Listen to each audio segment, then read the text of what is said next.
Breath of Fire 2, released for the Super Nintendo by Capcom in 1994, is a pseudo-sequel to the original, which I thought I had reviewed a while ago on this channel, but apparently forgot to do so.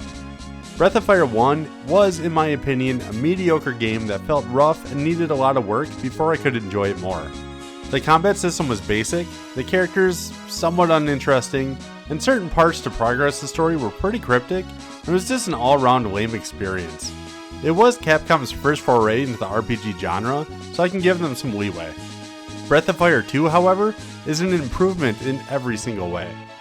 First of all, the story is so much more in-depth. Beware, there will be some spoilers. The main character Ryu is separated from his parents and sister as a child during a cataclysmic event. 10 years later, the game starts, and your best friend Bao has been accused of a crime he didn't commit. Ryu must find the real culprit and clear his good name. As you travel to different towns, you'll encounter the churches of St. Eva that seem benign and normal at first. You can go in them and save your game, and even get advice from the priest. As you get closer to catching the criminal and saving Bao, you'll encounter plenty of antagonists that appear to be normal, but then they turn into sinister demons and fight with Ryu.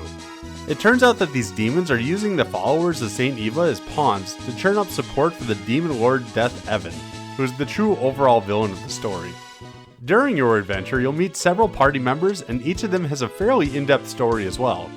Each character has their own unique skills outside of battle that help you progress through the game, so you'll need to swap them in and out in order to get around for a while until you get the ability to fly much later on. Some people might not like this, but it does make the player at least try out different party member combinations to see what works for them. When it comes to party members, they definitely feel a bit unbalanced, at least early on. There are a couple members who seem well above the rest, like Rand, who is tanky, a great attacker, and is the best healer, and Nina, who learns powerful magic skills throughout the game and has the ability to fly in the world map, which makes her invaluable. Apart from these two, it's kind of a crapshoot. Sten and Kat are both decent auto attackers with limited magic skills. Jean just seems utterly useless early, except for his ability to use the warp spell to get around the world map quickly before you can fly. Spar is pretty bulky and has a bunch of status spells which can be useful for boss fights. Bao is another healer like Rand, but not as great of an attacker. There is another hidden character named Blue, but I didn't get her during my playthrough. I'm not sure if she was mentioned in the playthrough section of this old player's guide I was using, or if I just missed it. She has some awesome attack spells and seems like a valuable party member. To improve your characters, you can unite them with shaman that are hidden throughout the world. So what are shaman? When you find them, which will require a player's guide, you can then unite them with the supporting cast of party members, except for Blue apparently. If you play the Golden Sun games, it's kind of like a primitive version of the Jin system. Certain characters combine with certain shaman to change their appearance, their combat abilities, and boost their stats. This is how you can finally make a character like Sten or Jean into a powerful party member. There are a couple things I don't like about the system, however. First of all, without a guide, you'll likely miss getting most of the shaman, some of which disappear entirely if you don't get them at certain points of the game. Secondly, most of them come so late in the game and it's hard to struggle along leveling up bad characters in anticipation of finally powering them up. Overall though, it's a really cool way to change around your party composition to use characters you wouldn't normally care for. Let's discuss the combat system quick. It's still as basic as it was in Breath of Fire 1. You can attack, defend, use items, and cast spells. Each character also has a unique combat ability that changes when combining with certain shaman. And most of these pre-shaman abilities feel terrible though, and many of them only work about half the time. But some characters like Jean get very strong attack abilities when united. It's worth playing around with different combinations to see what works for you. Just be aware, if a united party member drops to critical HP, or is involved in their own personal cutscenes, the unification will cancel out, and the only way to unite them again is to travel back to Township. Now you might be asking yourself, what the hell is Township? Well, let me tell you about it. Township is a cool new concept I don't believe I've seen before unless you count something like Dark Cloud as an RPG. During the early part of your adventure, when you are trying to rescue Bao from a false crime, your party establishes their own town named Township. Along the game, you can recruit NPCs to the town. These NPCs do many things such as vend items, power up party members, or simply change the colors and music of Township. Some of these NPCs are missable from what I've read, and some of them are clearly better than others. I would recommend checking a guide before recruiting just anyone, because you can miss out on some of the best vendors of the game. Towards the very end of the game, the town also gains the ability to fly, which is pretty wild. Speaking of the end of the game, it's a crazy final dungeon grind. I would recommend filling your entire inventory with health and mana refills. You'll definitely need them. As you climb down the bottom, there are a bunch of chests that contain the best items and armor for many party members. About halfway down, you'll reach the Village of the Dragons, which will explain the rest of the story of Ryu to you. There's a place to save and a vendor that sells mediocre healing items, but hey, take anything the game gives you at this point. There are 2 last final bosses in this dungeon, and the first is probably the most difficult in the entire game. You'll have a rematch with Barobari, whom you meet in the very beginning of the game, and he'll give you an option to face him solo or with a full party. As far as I know, there's no difference in the outcome with either option.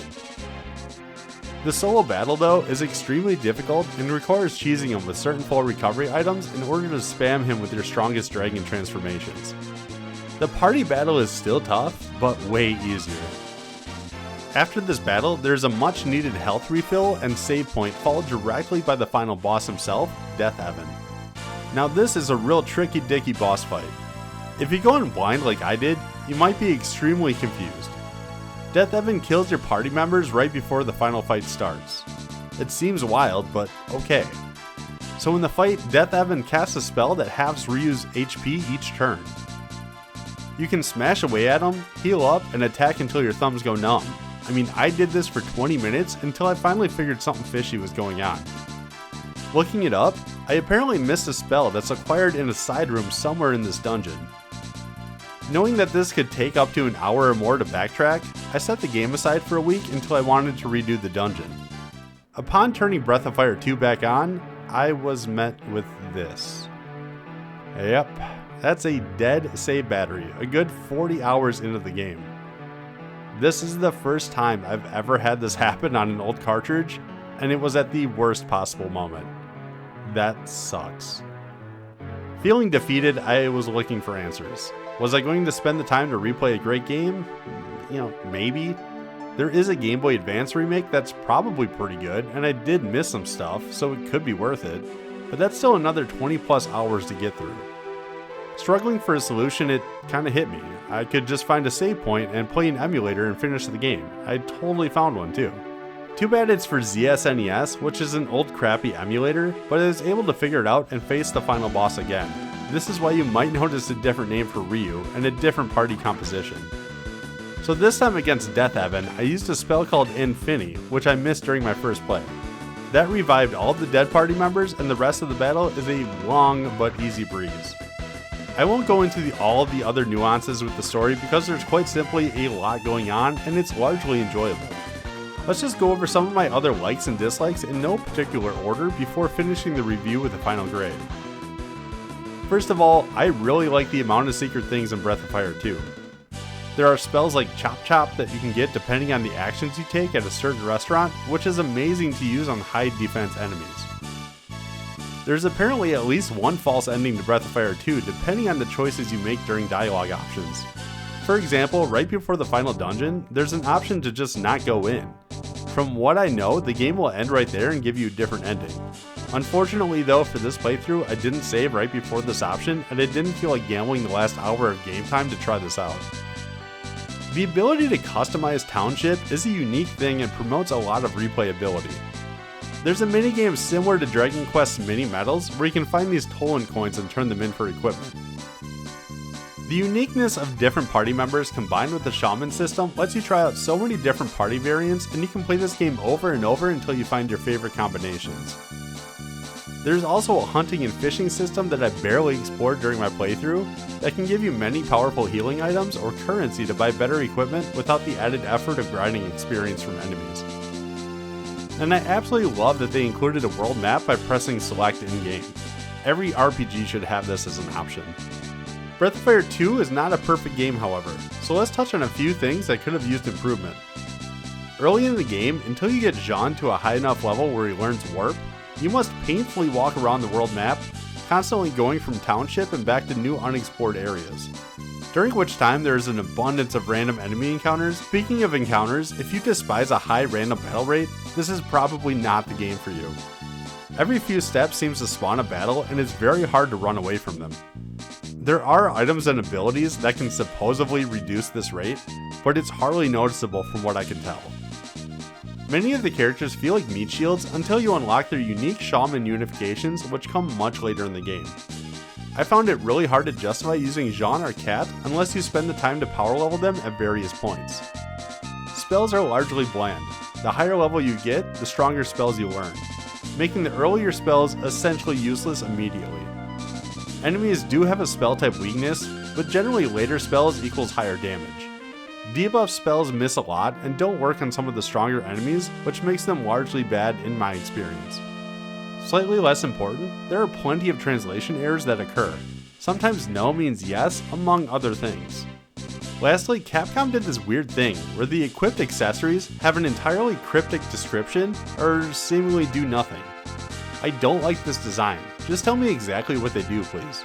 I don't want to have to read a guide or find posts on the internet to explain what they do. That's about it though for Breath of Fire 2. It's mostly a game I loved thoroughly. What a massive improvement from the first installment. This game offers a challenging old school RPG experience. The graphics are solid, the music is serviceable, and the story has a lot of fun twists and turns. The gameplay, however, is still pretty bland, but it's completely on par with other games in the genre for the time. If Breath of Fire 1 was a mediocre 3-star game, then its sequel is a very good 4-star game for me. I would wholeheartedly recommend checking this one out.